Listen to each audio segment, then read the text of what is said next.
change seems all but inevitable. It has occurred in literature before. A figure enters as comic, then gradually, when the full light is cast upon him, human lineaments begin to appear, and he is included in a larger realization. Now, it would be a long time before the Italian would become part of what Rourke called, quote, the rounded completion of an American type.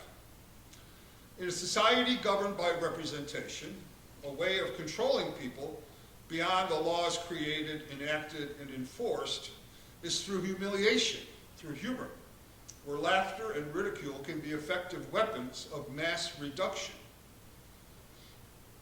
Distorting identities through the creation of stereotypes that serve a variety of purposes.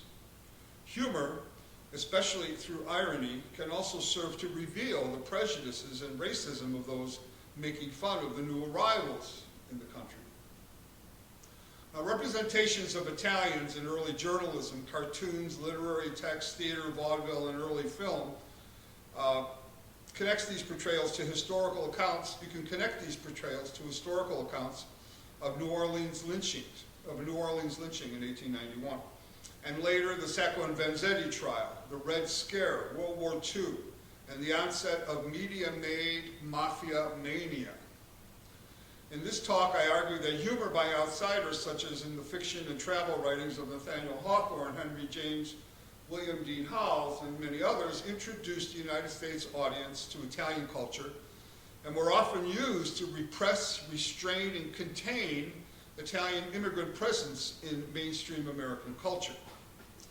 Mark Twain, through irony, unlike most of his contemporaries, reveals a strong connection to and a respect for Italian culture that, while some scholars see him as complacent in his writings, I see them running counter to the discourse presented by the likes of James and others. I examine Italian references in Twain's works, including The Innocents Abroad, Italian with Grammar, Italian Without a Master, A Tramp Abroad, Pudd'nhead Wilson, and his autobiography, to show how his ironic approach to Italy and the Italian people differs from most U.S. Contemporary writers of his time. Now, many U.S. American intellectuals in the 19th century, including Ralph Waldo Emerson, Margaret Fuller, James Russell Lowell, Henry Wadsworth Longfellow, and Charles Eliot Norton, served as, quote, major figures in the recovery of Italy for mid-19th century America. Through their serious travel writings, journalism, poetry, and literary essays, these writers helped to shape high cultural and popular perceptions of and attitudes toward Italy and its people. Despite the positivity found in these works, they're developed mostly through journalistic responses. Later in the century, images and ideas of Italian immigrants as threats to the Anglo-Saxon culture seen as the foundation for the American way. John Paul Russo captures this shift in his essay From Italophilia to Italophobia, Italian Americans in the Gilded Age. He sees them as references to Italians as intruders, replace the more positive portrayals of Italian culture as inspirational. Italians became a regular subject of humor in the United States as early as the 19th century, when the largest immigration of peoples to the U.S. was Italians, fleeing the recently created nation in search of possibilities for better lives. This migration from Italy would prove to be one of the largest in world history, and would be reacted to through depictions in American media that forged distorted images of just what these Italians were and what they were doing here. Their arrival was greeted with suspicion and fear by those who called themselves natives, those who had immigrated from places like Great Britain and Ireland only a few generations earlier. The humor that ensued was literally based on ignorance, a, quote, not knowing about the culture and the social conditions that had shaped these new arrivals.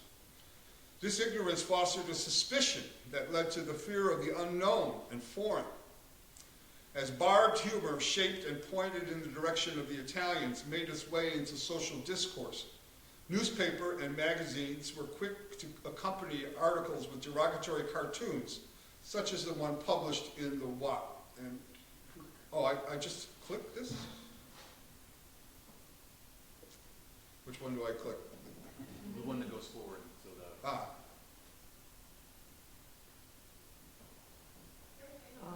okay. The Wasp Magazine, which helped foster anti-Italian, anti-immigrant sentiments. The Wasp, primarily a satirical publication, directed its sting toward the immigrant question, offering the suggestions, such as the cartoon you see here, that the United States needed to consider ways of keeping out what many saw as dangerous and unassimilable foreign elements. Similar characterizations of newly arrived immigrants from Southern Europe appeared regularly in publications throughout the United States, resulting in the creation of a horrible image of Italians that led to fear, especially in those who would never happen to encounter such immigrants in person. In these cartoons, we can see the beginning of the shaping of stereotypes that will be associated with Italians for a very long time. This particular cartoon came out in 1888, and it's called What We Would Like to See. The larger-than-life American character with a face resembling Teddy Roosevelt, probably is, prior to his Rough Rider days, who in that very year campaigned for fellow Republican and presidential candidate Benjamin Harrison. In the cartoon, this super American holds immigrants from Italy and China in his hands as though he had apprehended them for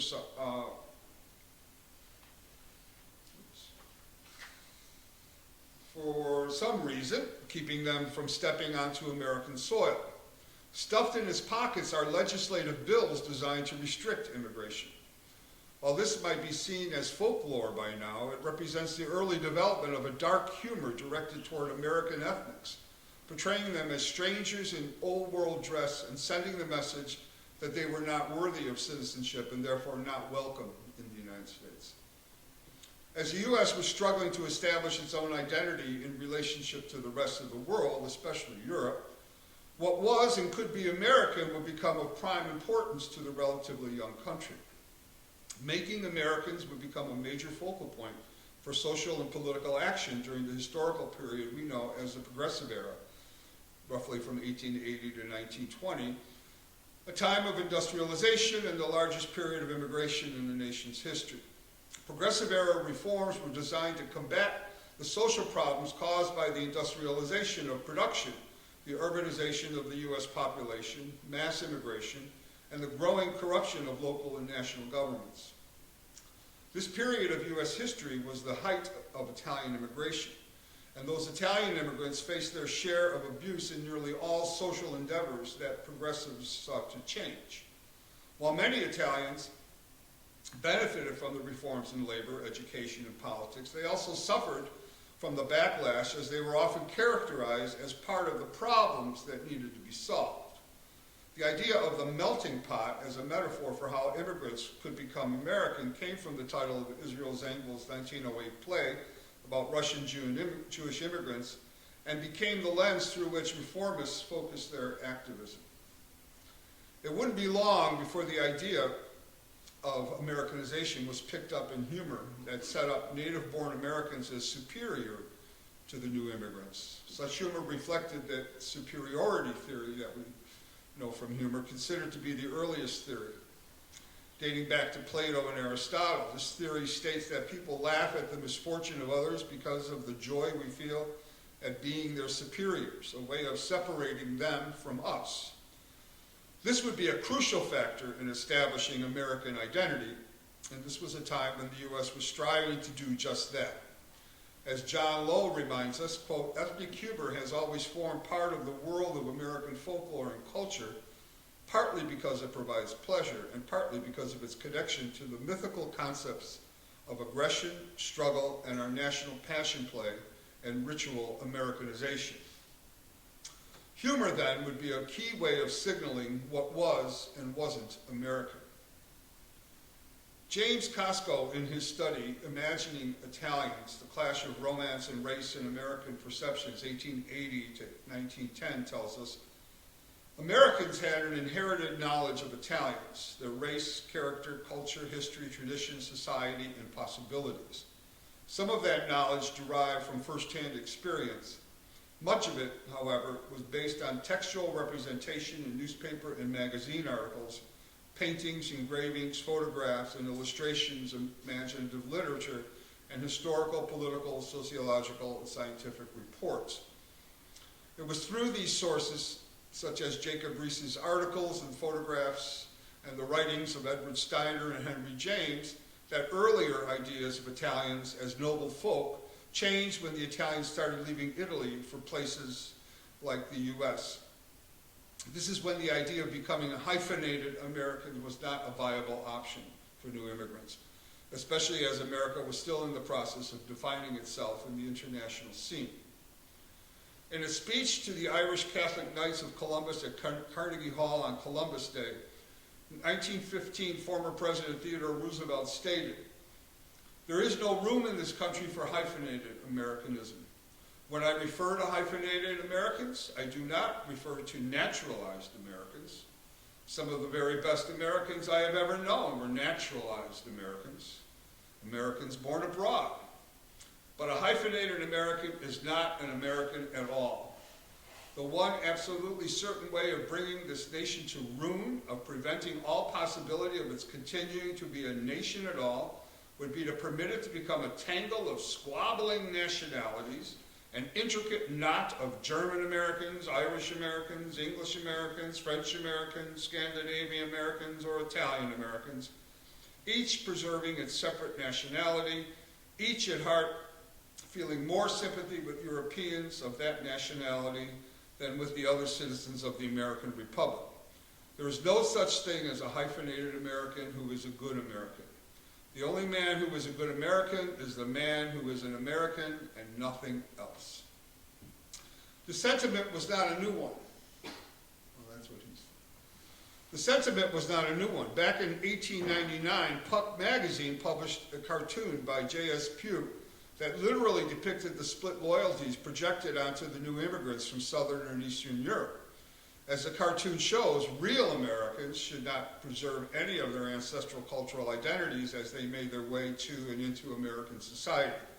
And those who did should not have the right to vote.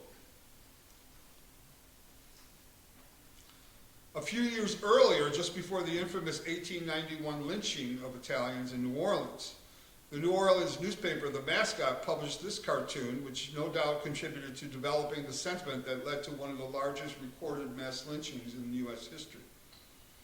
Such images fueled an anti-Italian sentiment that would feed the growing fear of America's fast-growing population of foreign-born newcomers and contribute to anti-Italian discrimination. In 1903, Judge Magazine, a satirical publication supported by the Republican Party, depicted immigration from Europe as an infestation threatening law and order and equated it with potential violence and murder. President McKinley, pictured in the Uncle Sam's Cloud Thought, had been assassinated in 1901 by Leon Scholz, I can never pronounce this guy's name, Slogos, C-Z-O-L-G-O-S-G, a U.S.-born son of Polish immigrants who had lost his job and who had become an anarchist. By depicting Italians and other Southern Europeans as vermin, this and many other publications began to shape the way Italians would be seen for a long time as the following cartoons show, often making fun of the work that Italian immigrants did to survive. Here we have the hurdy-gurdy man, and I don't know if you can read that. It says, making money. Tommaso says, Peppo Scinolino is coming the money nowadays. And then there's a guy called Tabasco.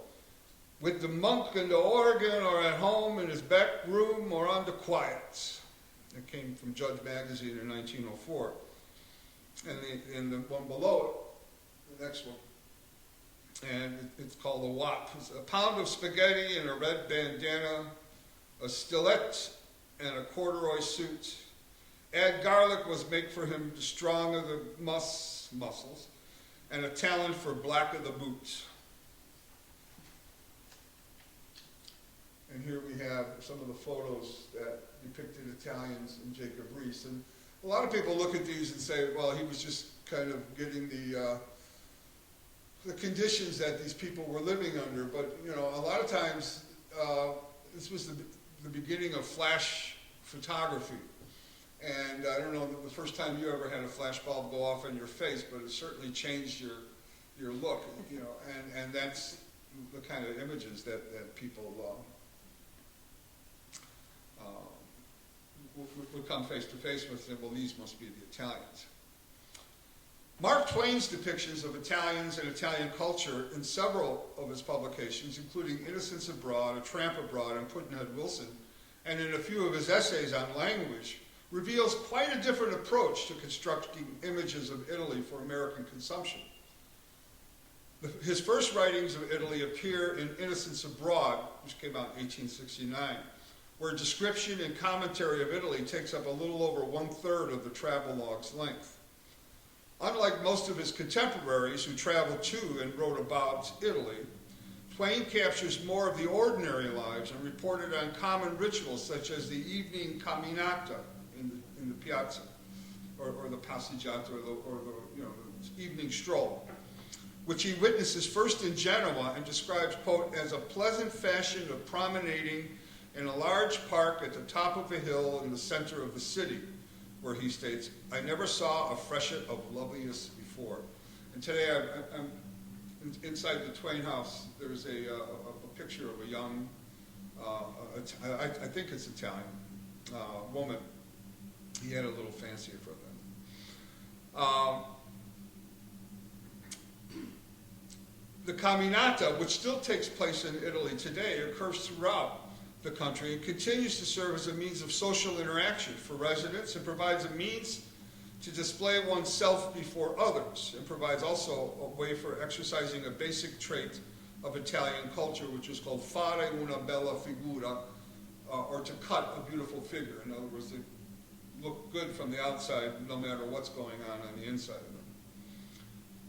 Now, Twain is not innocent of contributing to the Americans' distorted view of Italians set up by other writers, as he describes them as people with mouths that exterminate garlic, and calls them fumigating macaroni stuffing organ grinders. The reason he calls them fumigating is because he happened to be traveling there during one of the pandemics, and they actually put everybody in a cell and they sprayed them to kill all the bugs that they thought that they might be bringing with them from the U.S. When he is in Naples, he warns against seeing its inhabitants up close. He says it's a beautiful place to see from the distance, but do not go within the walls and look at it in detail. That takes some of the romance of the thing. These people are filthy in their habits, and this makes filthy streets and breeds disagreeable sights and smells.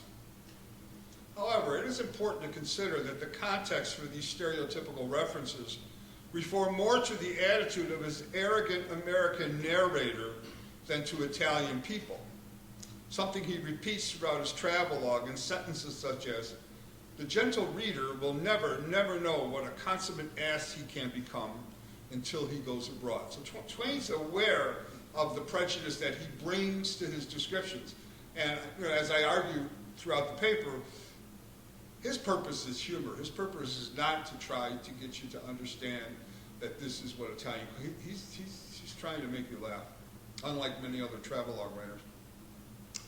When Twain directs his critical eye towards Italian Catholicism, we begin to see a more accurate attempt to identify the sources of Italy's many social problems.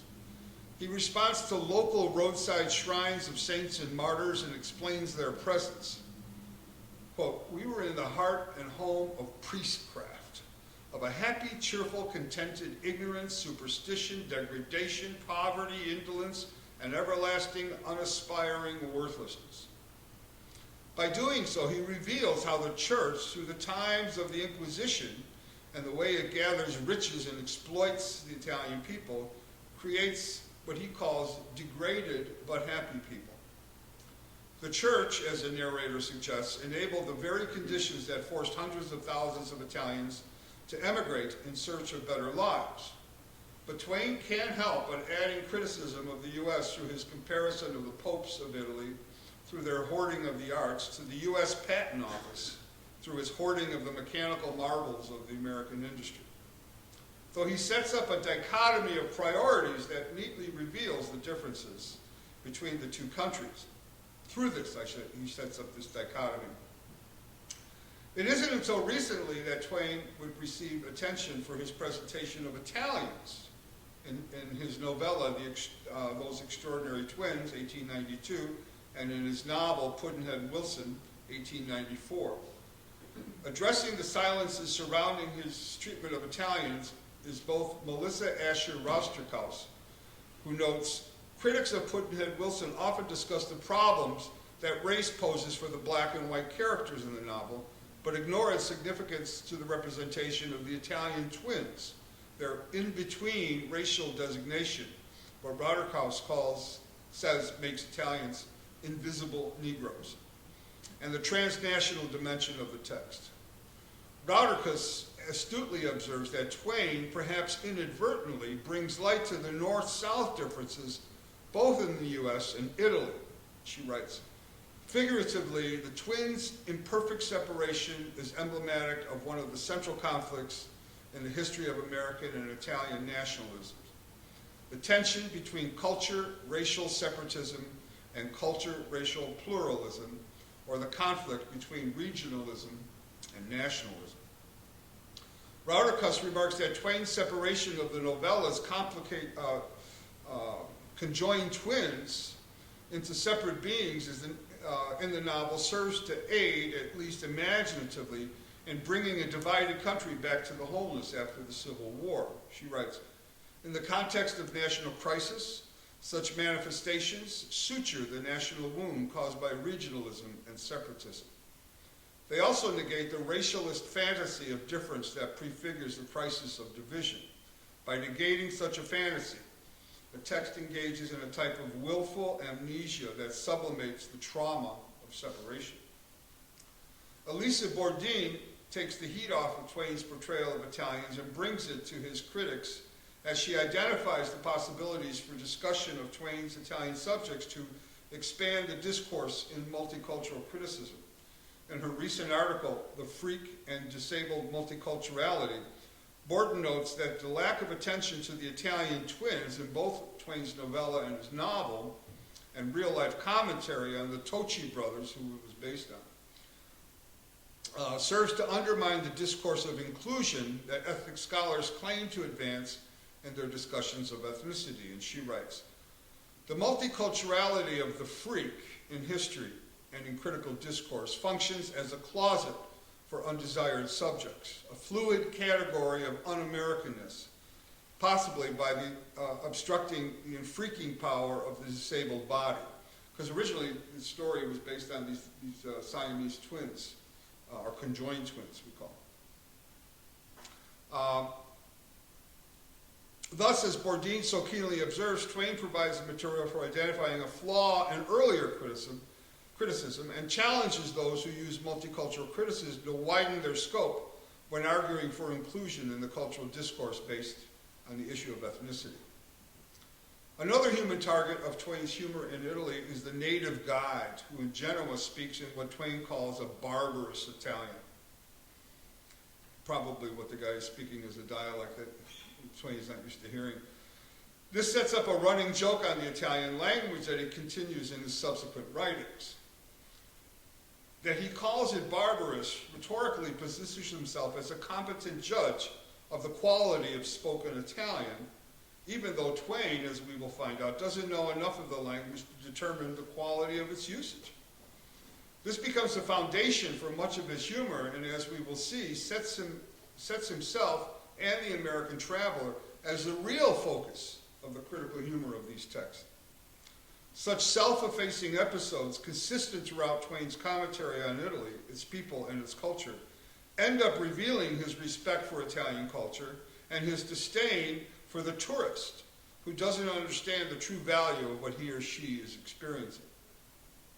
This lack of understanding is based heavily on the inability of Twain and most tourists to comprehend the country's language.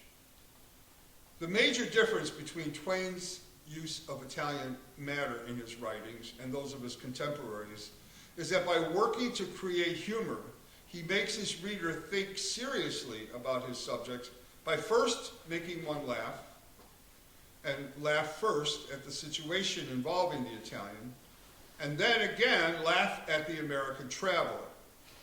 This is a common pattern in Twain's anecdotal humor, akin to the maxim, "He who laughs last laughs best." That we can find it in one of his earliest sketches, in which the reader first laughs at this country bumpkin and then at the city slicker who thinks he's the one doing the fooling. That's the one, dandy, frightening, and squat. In fact, Twain's references to Italians often counter the common stereotypes created by U.S. American tourists returning from Italy. In his A Tramp Abroad, published in 1880, he directly confronts a stereotype created by American tourists that presents Italians as cheaters.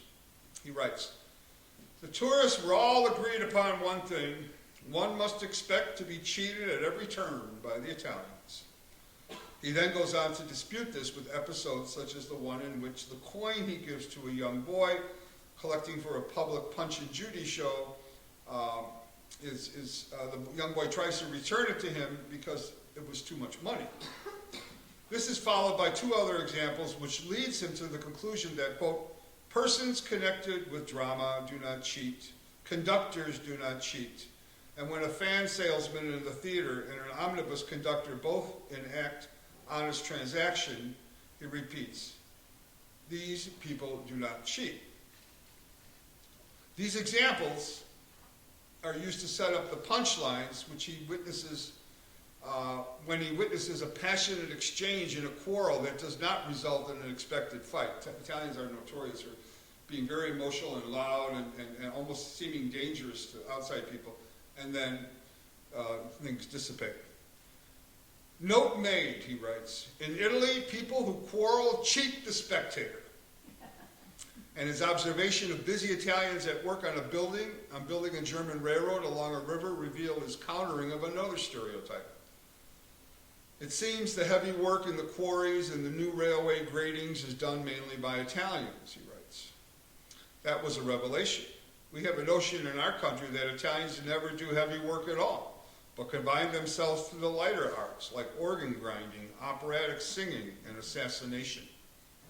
We have blundered. That is plain. Most of Twain's humorous use of Italian comes to us through the encounters with the language. Critics have paid attention to what Twain has written about German and French, and there's little said about his discussion of his attempts to deal with Italian. While we don't know how well Twain knew Italian, we certainly find out how bad his Italian is in Italian Without a Master, an essay he wrote for Harper's Magazine in 1904. Not much has been written about this little gem, but in Italian Without a Master, a note for the appreciation of Mark Twain's undictionarial translation as exercise in humor, Antonio Iliano presents a correct versions of what Twain claims to be translating that enable one to determine Twain's misreadings that form the basis for this humor he creates. Iliano compares the literal meaning of the quoted passages with Twain's impromptu versions. This comparison may also provide a valuable insight into the great humorist's mind at work. Iliano, perhaps not wishing to spoil the fun, simply provides the translations with little interpretation and makes no effort to dissect the material to reveal Twain's humorous designs. In this and a second essay he published a little later the same year in Harper's. Unless, like Iliano, you understand Italian, you only get half the humor Twain achieves as he plays with the language in these two short essays, both published in Harper's Magazine in 1904. The first essay to appear was Italian Without a Master, January 2nd in Harper's Weekly, and was followed by Italian with Grammar in Harper's Monthly in August. In the first, while living outside of Florence, he admits that he cannot speak the language. He writes, "I am too old now to learn how. Also too busy when I am busy and too indolent when I am not." He then goes on to explain that he doesn't understand the domestics' Italian, domestic workers' Italian, and they don't understand his English. Consequently, he writes, no harm is done and everybody is satisfied. To amuse himself in his company, he chooses a word out of the local newspaper each day and plays with it. Yesterday's word was avanti. It sounds Shakespearean and probably means avant and quit my sight. Today I have a whole phrase. Sono dispiacentissimo. I don't know what it means, but it seems to fit in everywhere and give satisfaction. Now, avanti means forward or onward and can be used to render the English, let's get going, let's move. Sono dispiacentissimo can mean a number of things. I am very sorry, or I am most displeased and most unhappy, depending on the tone of delivery. To the Italian hearing this or reading it, it might draw either a laugh or serious concern. Another phrase he uses is dove il gatto, which nearly always produces a pleasant surprise. He writes, therefore I save it up for places I want to express applause or admiration. The fourth word has a French sound, and I think the phrase means that takes the cake. Here he stumbles with the translation due to his reliance on what linguists call a false cognate. Twain is thinking of the French word gâteau, which has no idea he is using the Italian word for cat. Dove il gatto? Where's the cat? So imagine this as he wanders about responding to words he doesn't understand with, where's the cat? This essay continues with a series of misreadings of newspaper articles that, as Iliano's translations reveal, those who don't know Italian would never be aware of the second round of humor that's about to come, aimed at the novice traveler himself, and usually settle for the humorous explanations that Twain offers through his inconsistent and bad translations. In this, his use of humor is without equal. Examples include his translation of a news story about an Italian king's donation to an Italian hospital in England, and it's called E l'Elargazione di Re di Ospedale Italiano, which he translates as they enlarged the king at the Italian hospital with a banquet, I suppose, an English banquet that has an English banquet, he says, has that effect. So here's the king being enlarged at...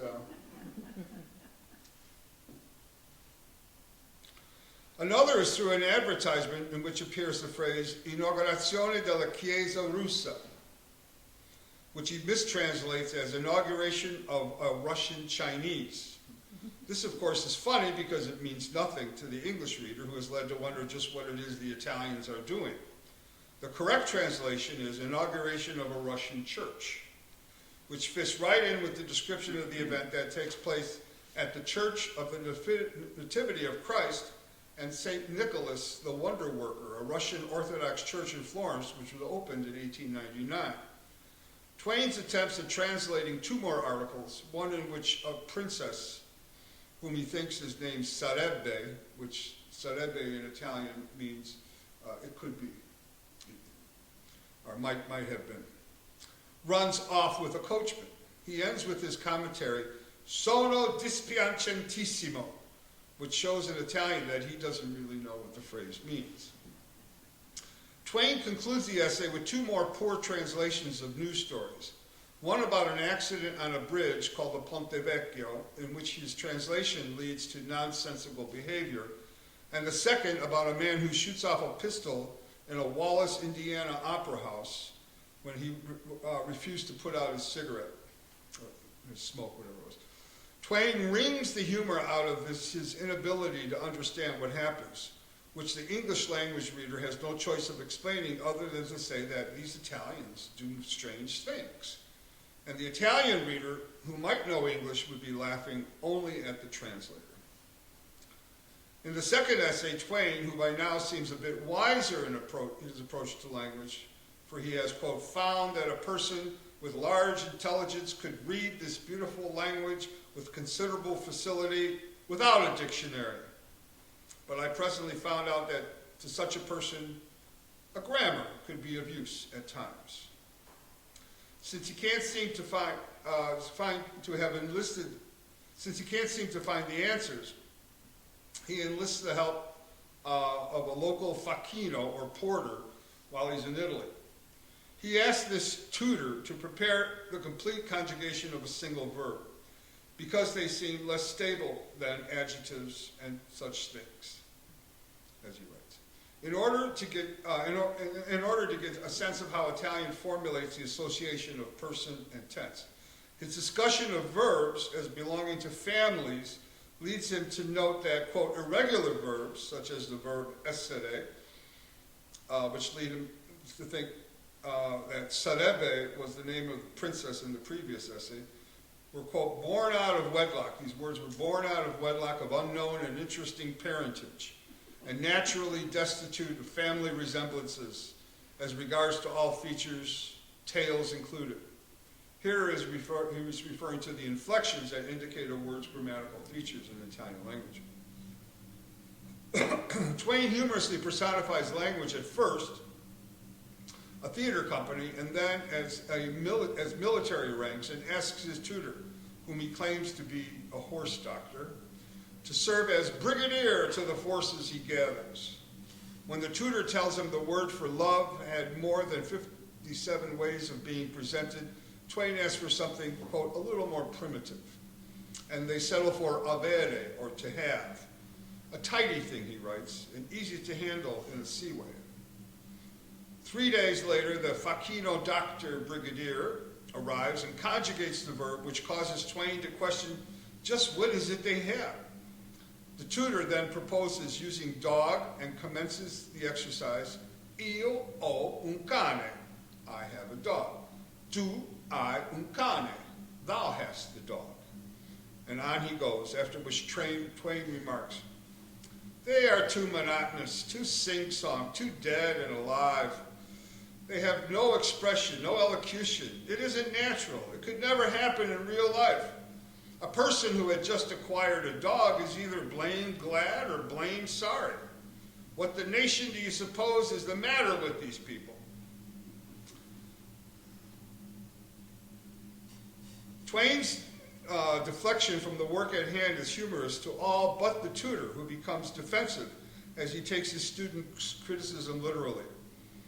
They then try another object to use, and here is where Twain learns that the word for cat is gatto, which he dismisses as they settle on chickens, polli. And now he can begin to successfully work on verb tenses. Twain trips over the conjugation of the past perfect and gives up, concluding, quote, never mind explaining, I don't care anything about it. 6 hads is enough for me. Anybody that needs 12, let them subscribe. I don't want any stock in a had trust. Knock out the prolonged and indefinitely continuous. 4/5 of it is water anyway. Before they move on to the next exercise, the church bell rings for lunch, colazione, which Twain interprets mistakenly as Italian for a collection, a meeting, a seance, a sitting. Something that, quote, by labor union law must stop. Stop promptly. Stop instantly. Stop definitely. Like the choose and the best of the half-breeds. Like the chosen and the best of the breed of hads. And thus ends the essay. As he does in that awful German language, Twain makes more fun of himself as a student than he does of the language or the people who speak it. This you learn only if you are reasonably familiar with the language about which he writes. An English-only reader might suspect there is more to the humor than meets the eye, especially when they would observe the exaggerated protests and the subtle innuendos about how little he works to master any language beyond his own English. By the time he gets to his autobiography, Twain seems to have run out of humorous observations to share about Italy, for in the scant coverage he gives to the country and its people, a mere 8 pages. He plays with the French of Angelo, one of the Italians who lives in the house that Twain rents. He writes, he speaks a French which no one understands, a French which resembles no other confusion of sounds heard since Babel, a French which curdles the milk. Angelo insists on using it as opposed to his native Italian, which Twain hopes to master so that, quote, someday I will be ready for him, and not in ineffectual French, but in his native tongue. I will seethe this kid in its mother's milk. Again, we see Twain's interest in language forming yet another plank in his humorous platform of mixing storytelling with social observation and cultural criticism. What sets Twain apart from other writers of his time and makes him unique among humorists of his time is that he can make two completely different audiences laugh at different things in his humorous writings. And it is his penchant for the witty remark, his ability to reveal the foolish self that makes Twain more friend than foe to the image of Italians in the United States, and separates him from his more realist bent contemporaries who helped to create and spread stereotypes that wouldn't be challenged until Italians started using humor to laugh at themselves and to deflect those previous characterizations which caused them much grief and plenty of traumas to pass on to future generations. Thank you.